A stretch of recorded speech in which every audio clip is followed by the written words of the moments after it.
So for me, I know just how much time I've got left, and it's an eye blink, and it's not enough.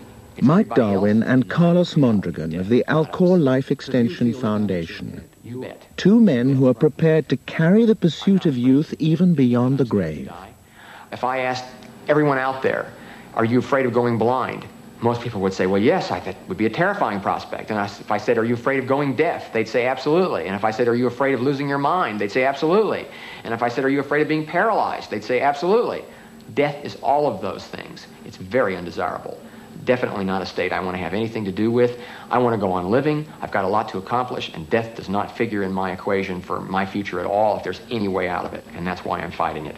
In this laboratory, human heads are prepared for freezing in the belief that one day the whole person can be brought back to life with a freshly cloned body. Every cell of our bodies, except for our red blood cells, have all the genetic information necessary to make a reasonable copy of ourselves.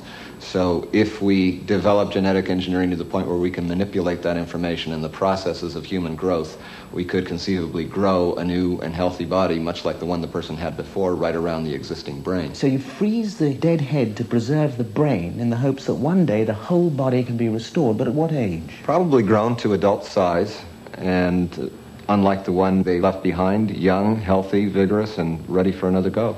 Hundreds of people all over the world have signed on for this process known as cryonic suspension. In the backwoods of Florida, one of them prepares for his eventual reunion with the wife he loved. This front room was Terry's room. I do not care to make any changes in it. I intend to keep the house in trust so that when the day comes when Terry and I are reanimated, why, we can immediately return home. This organ was Terry's, and if I have one hope, it is that someday I will be able to sit down and again hear her playing. There is a certain feeling of sacredness about this house because we built it together, and we have never, ever thought of ever moving away or making any change whatsoever in it. And that is why I have no intention of selling it. I hope someday to come back here, and I would like to come back before she does so I can dust the furniture a bit. Joe, what are the odds that this will ever happen?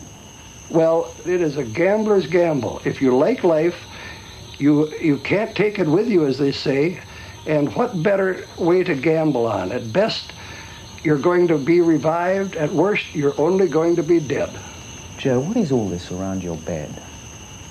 This notice contains instructions to the emergency medical people telling them what to do if I am found dead or near death. The 2 bottles below are to replace the blood. This machine is an apnea monitor. It will signal by telephone to a monitoring station in Massachusetts. This is the belt of the apnea monitor, which I put around me when I go to sleep, so that it will signal if I have a cardiac arrest. This is very important because the freezing process must begin as soon as possible in order to minimize brain damage. So what do you want to happen when the signal goes out that you're near to death? I hope that Alcor's technicians will be present when I am declared dead, as they were when my wife was declared dead. They then can immediately take over, put a heart-lung machine in operation, start icing me to cool the body temperature, and take me to a mortuary or wherever they have arrangements made to continue the processing, just as they did with my wife.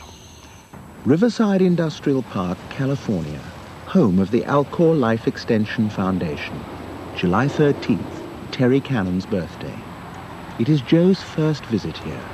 The cost of the journey had previously kept him away.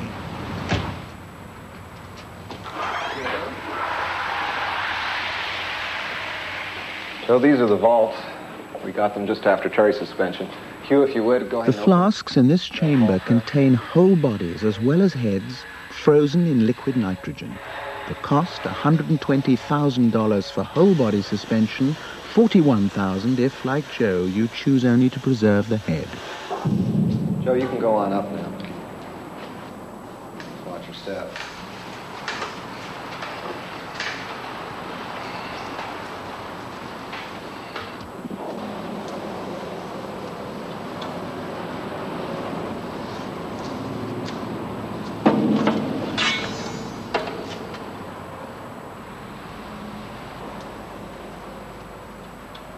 Mike, only Terry Cannon's head remains, and we know that every cell has been disrupted by freezing. What are the chances that Terry Cannon will ever be restored to life again? I think the technical probability, personally, is about 50-50. The other half is a much less certain thing, and I put the probability of us having a stable world environment to allow us to get to the point where we can rescue her at much lower. And if you ask me personally, I'd put it at less than 10%. Isn't Joe Cannon paying a very high price for those low odds? For those of us as cryonicists, we've made our decision. We believe that life is the most important thing in the world, our lives and the lives of the people that we love and care about, and no price is too high to pay, and no odds are too small to take. Scottsdale, Arizona, headquarters of the Eternal Flame Foundation. There they are, the three people who are going right into the cell and ripping out the time clock. Chuck, Bernie, and Jim, yeah, woo! This crowd believes they've already achieved eternal life. People eternal in the flesh. I am Charles, who is physically immortal now. I am physically immortal. I'd rather say I'm Bernadine. I'm here to stay. We're immortal. We're not stupid. We realize how strong the intelligence and the programming of death is on this planet. And so we're out to find other people who will join in with us and turn that tide of death. We're out to give people another choice. That they can be totally alive, that we can have heaven here on earth. If Charles, Bernadine, and Jim, the leaders of Flame, like to be thought of as a trinity, known to their followers as CBJ. So I'm facing a group of people in this room who are immortal. Yes. That's right. Absolutely. That's right. We are now bringing about a cellular agreement of deathlessness, that we don't have to age and be subject to death. Charles Brown. Woo! When you leave and go to your different countries, go to your different homes, you will feel a cellular regeneration has taken place. It is a mark of man's hunger for immortality that CBJ's simple, mind-over-matter message has attracted thousands of followers from a dozen countries. Turn off the feelings of this new life within your body. You will not be able to go home and return to a pattern of death and dying. We are the people upon whom the ends of the age of sickness, disease, aging, and death, war, poverty, all of that is ending because of our appearance. Believe it or not, within this outlandish message, there's a germ of distorted truth. Deep in an Arkansas pine forest is this massive complex originally built by the military for the manufacture of biological weapons and poison gas.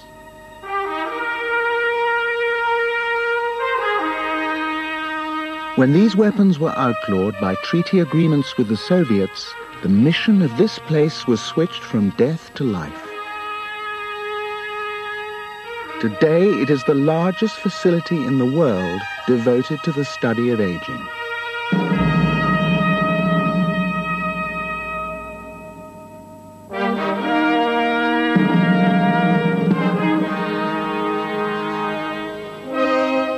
Bounded by walls 3 feet thick and linked by miles of corridors are the laboratories. Here, 350 scientists and technicians study aging and dementia in a population of 21,000 mice and rats. This gigantic enterprise is based on a simple discovery made nearly 60 years ago.